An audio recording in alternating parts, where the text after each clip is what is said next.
नमस्कार दोस्तों, मैं हूँ रोहित और आज मैं बात करने जा रहा हूँ लेखक प्रेमचंद द्वारा लिखी गई कहानी जिसका शीर्षक है बड़े भाई साहब। इस कहानी में लेखक ने बड़े भाई के बारे में बताया है जो कि उम्र में उनसे 5 साल बड़े थे, लेकिन पढ़ाई में केवल 3 कक्षा आगे थे। लेखक स्पष्टीकरण देते हुए कहते हैं कि ऐसा नहीं है कि उन्होंने बाद में पढ़ाई शुरू की, बल्कि वे चाहते थे कि उनका बुनियाद मजबूत रहे, इसलिए 1 साल का काम 2-3 साल में किया करते थे। यानी बड़े भाई कक्षा पास नहीं कर पाते थे। तो चलिए दोस्तों, शुरू से इस कहानी को समझने का प्रयास करते हैं। लेखक की उम्र 9 साल थी और उनके बड़े भाई 14 साल के थे। बड़े भाई लेखक की पूरी निगरानी रखते थे, जो कि उनका जन्मसिद्ध अधिकार था। बड़े भाई पढ़ाई लिखाई में काफ़ी रुचि रखते थे। उन्हें किताब पढ़ने का बहुत शौक था। समय बिताने के लिए वो कभी कॉपियों पर तो किताब के मार्जिन पर चित्र बनाया करते थे और एक चीज को बार बार लिखते थे। वहीं दूसरी तरफ लेखक का मन पढ़ाई में बिल्कुल नहीं लगता था।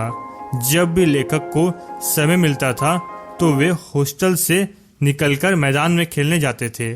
खेलकूद करने के बाद जब लेखक वापस आते थे तो उनके बड़े भाई लेखक को बहुत डांटते थे और उन्हें कहते थे कि पढ़ाई इतनी आसान नहीं है। पढ़ाई करने के लिए दिन रात आंख गड़ाना पड़ता है, तब जाकर कुछ समझ में आता है।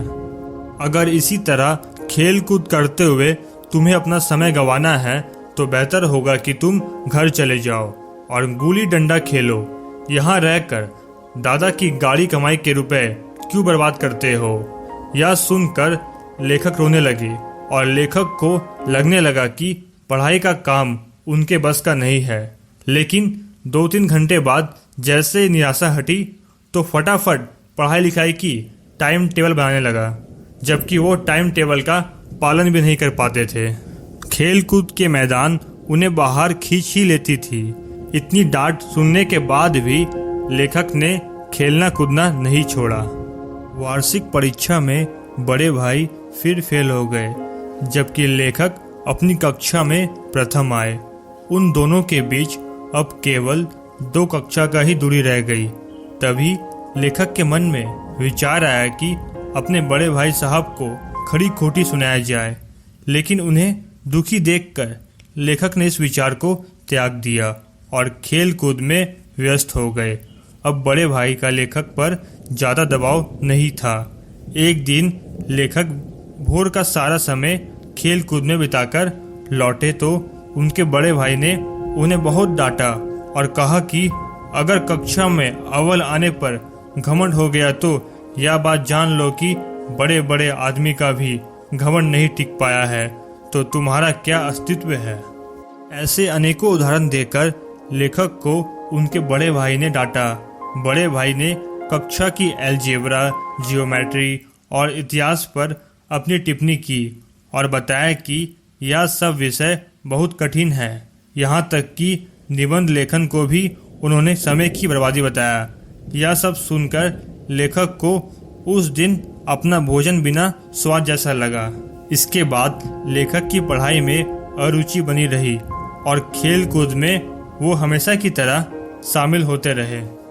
एक बार फिर वार्षिक परीक्षा में बड़े भाई फेल हो गए, जबकि लेखक पास हो गया। बड़े भाई ने इस बार बहुत अधिक परिश्रम किया था, जबकि लेखक ने ज़्यादा परिश्रम नहीं किया था। परीक्षा का नतीजा सुनाया जा रहा था तो लेखक के बड़े भाई रो पड़े थे। लेखक को उस समय अपने बड़े भाई पर दया आ रही थी, जिस वजह से लेखक भी रोने लगे।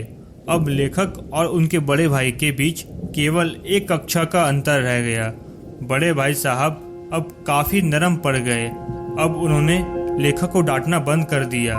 अब लेखक के मन में यह धारणा बन गई कि वह पढ़े या ना पढ़े, वे हमेशा की तरह पास जाएंगे। एक दिन शाम के समय लेखक हॉस्टल से दूर पतंग लूटने के लिए दौड़ते जा रहे थे। तभी उन्हें बड़े भाई दिख गए। बड़े भाई ने तुरंत लेखक का हाथ पकड़ लिया और गुस्सा होकर बोले कि तुम 8वीं कक्षा में भी आकर ये काम कर रहे हो।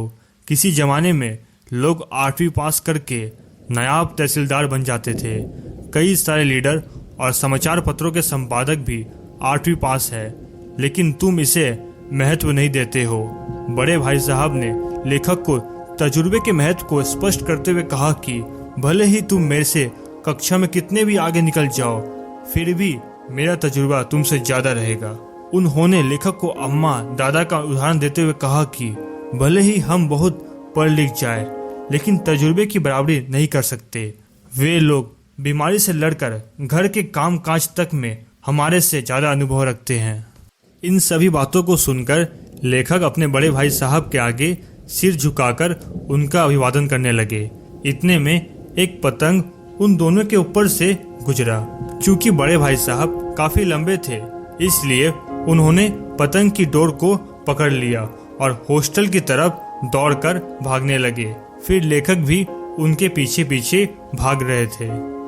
तो दोस्तों, इस वीडियो को लाइक और शेयर कर आप हमारा आत्मविश्वास बढ़ा सकते हैं और हमारे चैनल हिंदी फेवरेट टेल्स को सब्सक्राइब जरूर करें।